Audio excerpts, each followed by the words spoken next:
Sa mga katik vloggers, mga subscribers, bago tsaka luma, mga supporters, mga dumaan, dumalaw at bumisita sa channel, lahat ng mga viewers, secret viewers at silent viewers, magandang araw. So ito inumpisa na natin yung ah, dalawang board na naiiwan doon sa nirestore natin na Unison, modified Unison karaoke amplifier. So ito yung board ng microphone tsaka tone control board. Papakita ko sa inyo kung paano natin lilinisin yung board na nag-uumi doon na, no? So dalawang brush tayo, toothbrush tsaka paintbrush. Itong paintbrush, so kailangan marami yung sabon mo, kailangan marami yung sabon na ilalagay mo. Ito yung para dito kasi kung ito yung gagamitin natin, hindi naman siya aabot dito sa kailaliman talaga dahil yung bristle niya maiksi lang. So ito yung gagamitin natin. Dahan-dahan lang para luminis. Tapos pagdating naman dito, ayan, kita nyo natin. Ayan so sobrang dumi pa talaga Ayan kahit na naibabad na natin to, subukan natin dito kung matatanggal.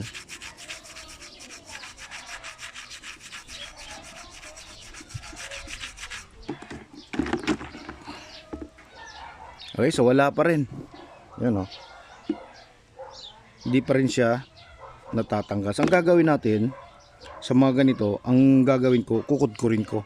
So babad ko muna siya ng mga ilang minuto hanggang sa lumambot ang tracings nito, itong mga pintura niya tsaka yung varnish, saka ko siya kukudkurin. Katulad ng ginawa ko dito, ayan. Tingnan nyo yung nalinis na natin Ayan. 'Di ba? Malinis na siya. Ngayon, ito naman kukudkurin natin. Papakita ko sa inyo kung paano.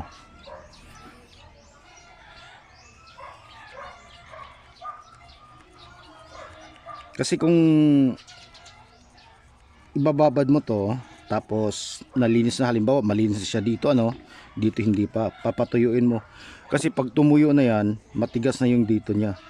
Hindi na ganito kalambot, kaya mahirap na rin kudkurin. Yan.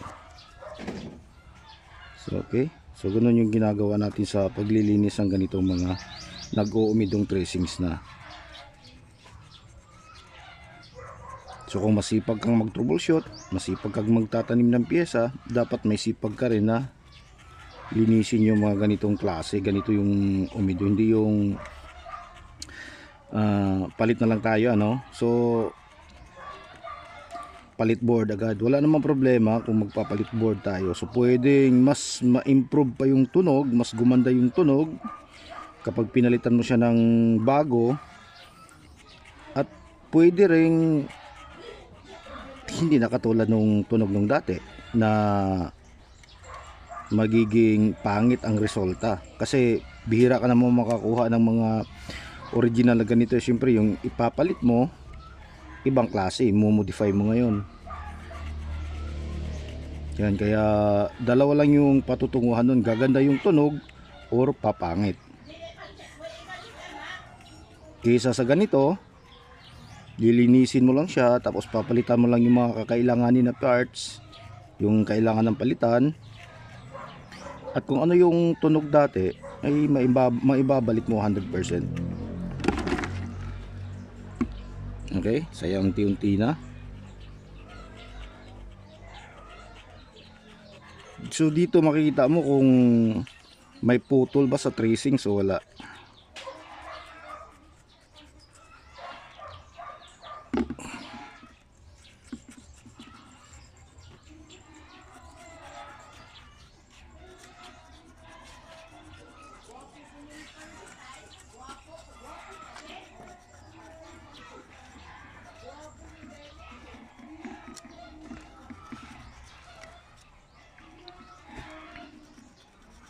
Okay, so pagkatapos mong kudkurin yan lahat, tapos mong malinis yan, nasa sa'yo na kung ano yung mas madali sa'yo. So dalawang option na yung ginagawa ko dito. Pagka ganito lang na kayang-kaya tirahin ng soldering lead yung tracings niya dahil kakaunti lang, pinapatungan ko na siya ng soldering lead. Pero pag medyo marami na makatulad nito, ayan, So ang ginagawa natin, papatungan na lang natin siya ng varnish. Okay? 2 hanggang 3 patong. Para hindi siya kakapitan ng kalawang yung kinukuskus natin.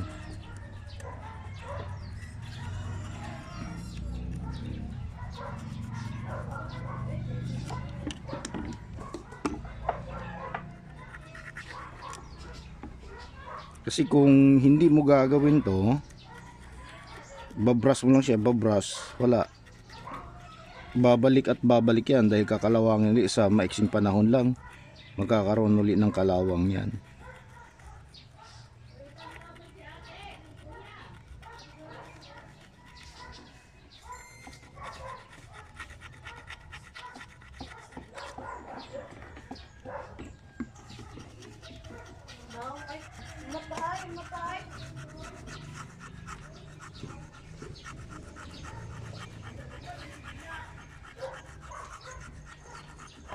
Hindi na, yan.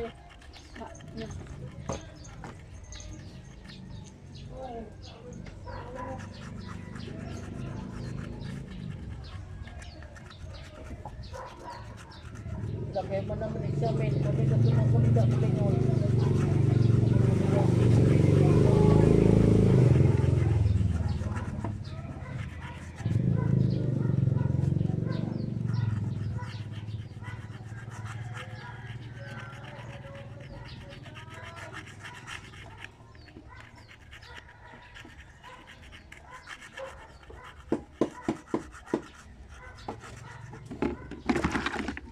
So ayan, kita nyo, unti-unti na siyang nalilinis.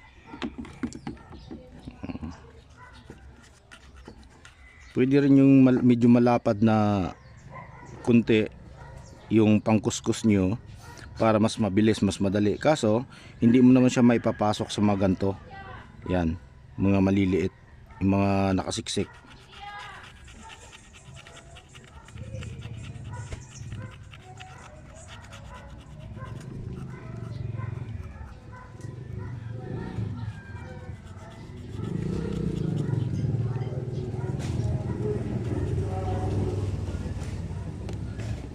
So pasensya na kayo sa background natin, ano, medyo maingay.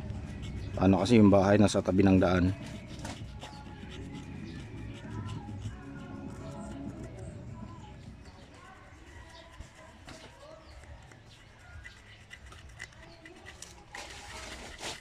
Mga gikuan, yanay.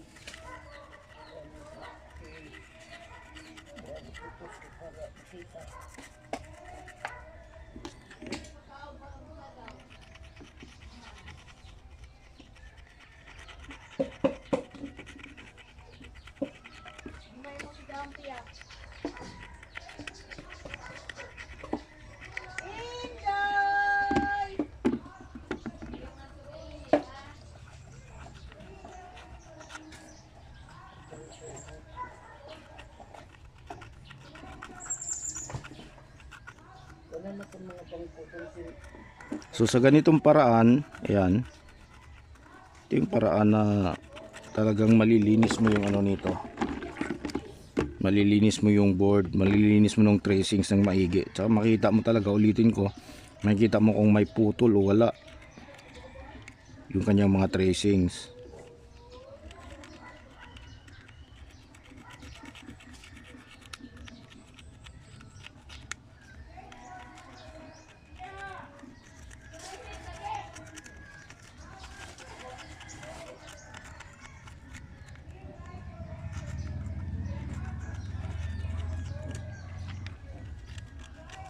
Katulad yan, ito yung mga maliliit, yung sobrang liit na tracings. Importante yan, baka may putol o kaya yung maliit na lang yung nakakapit, na kapag kinapitan uli ng kalawang, mapuputol na talaga siya.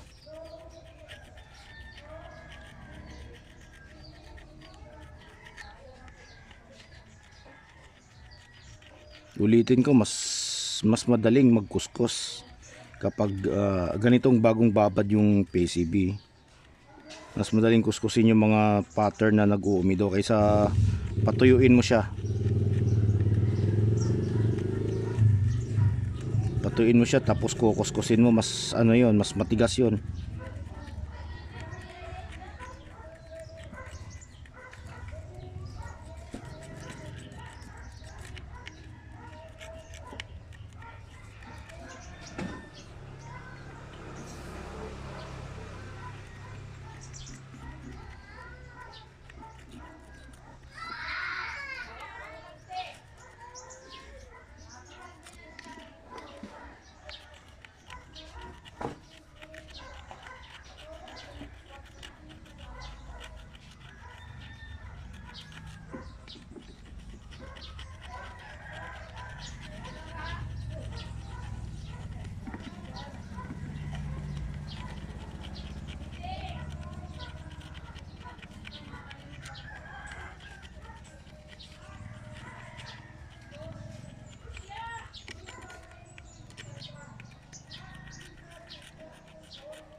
Sa bagay, mayroon namang mga solusyon, mga chemicals na pantanggal dito sa mga ganitong klase, yung mga kalawang tsaka yung mga nag-uumi doon ng mga PCBs, mayroon ng pangtanggal. So ito ay ano lang natin, share lang natin sa mga katulad ko na walang mga ganong mga gamit, gusto mong imamano-mano. So ito yung paraan para madali at mabilis na paraan para malinis natin yung ating mga nag-uumidong PCB.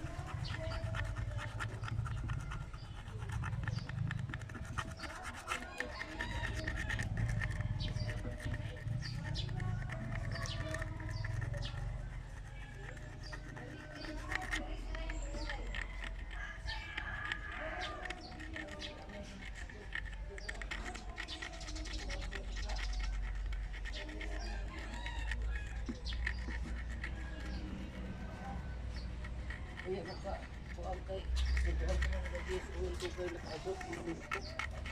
Pero pag may kasi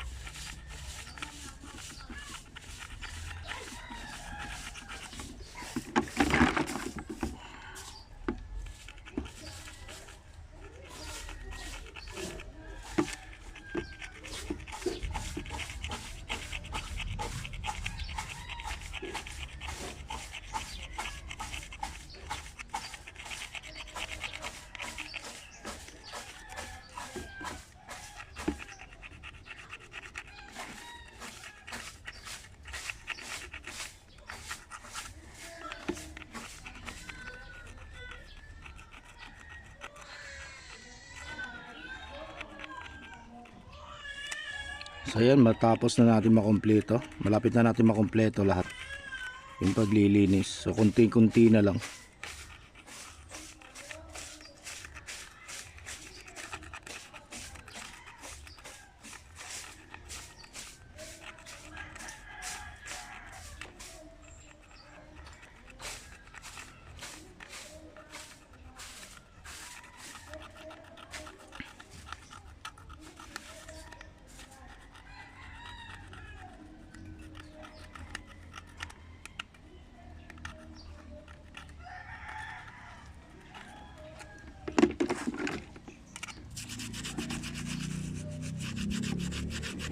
So yan o, nag-iba yung kulay, di ba? Ano? Yan yung mga dumi-dumi niya.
Ayun, so yung ganitong kulay, ayan, yung gusto mong pakintabin yan, so ang ititira natin dyan, yung ano na lang, sandpaper, yung liha, yung gagamitin natin para kumintab siya ulit. Pero kahit na hindi na makintab yan, basta wala ng kalawang, pwede na yan. Papatungan mo na siya ng varnish, safe na yan. Pero kung hinang naman yung ipapatong mo, so siyempre yan, hindi tatablan yan, mga ganitong klase, yan, ganyan. Kailangan mo talagang pakinisin yan, pakintabin, para kakapit yung lid nya. Pagka gusto mong hinangin, gusto mong patungan ng hinang,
Mana mo ko pasok?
Yan, nakita nyo kung paano nagbabago yung kulay nung bula kapag binabras natin. So yun yung mga dumi, mga kalawang na kinukuskus natin.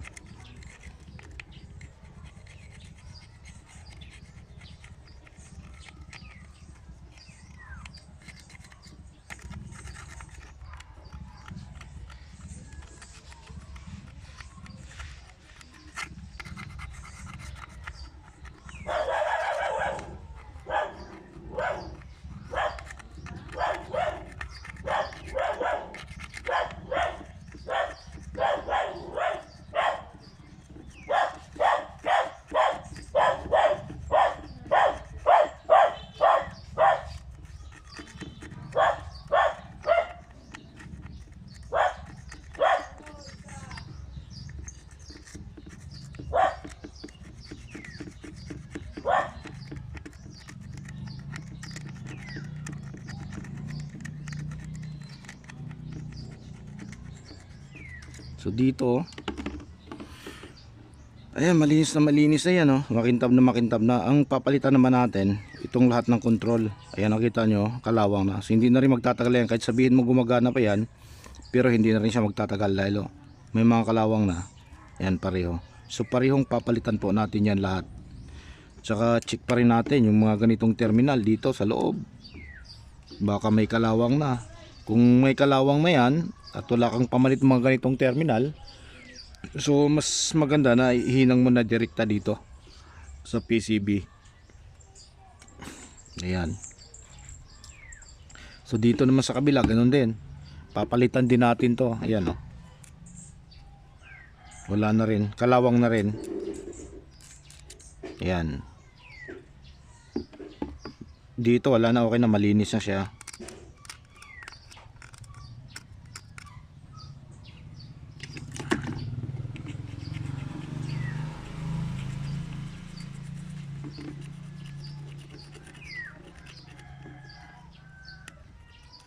Yung mga ganito, mga ganitong mga ganyan-ganyan, parang may mga singit-singit. So kailangan importante yan na malinis yan dyan. Kasi minsan di mo napapansin yung korosyon niya. Halos magpang-abot, nagdugtong na pala nung dalawang linya. Kaya pagka mga ganon, mahirap, maluluka ka kung saan ang galing yung problema.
Yan pa rin, oh. Dami pa rin kalawang, oh.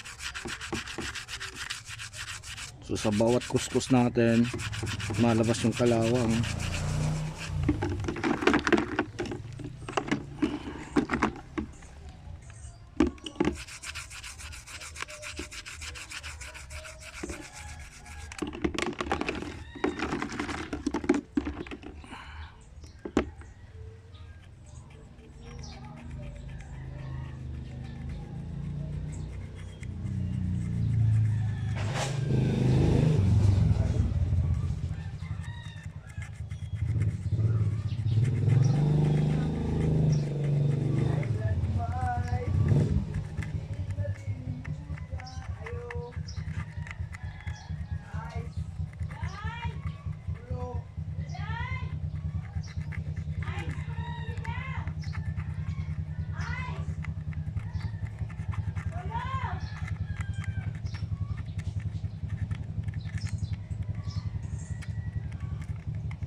charger tay.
Ayan, so okay na to, malinis na.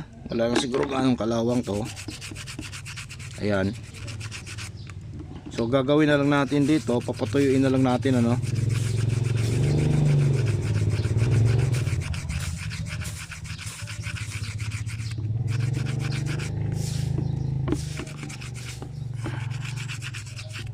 Ayan, papatuyuin na lang natin, tapos yan, papatungan natin ng varnish. Varnish na lang natin.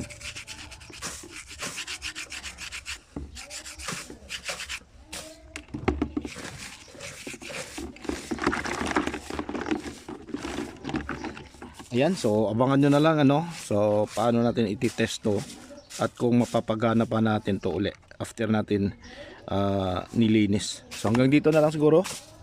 So maraming salamat, God bless at bye bye.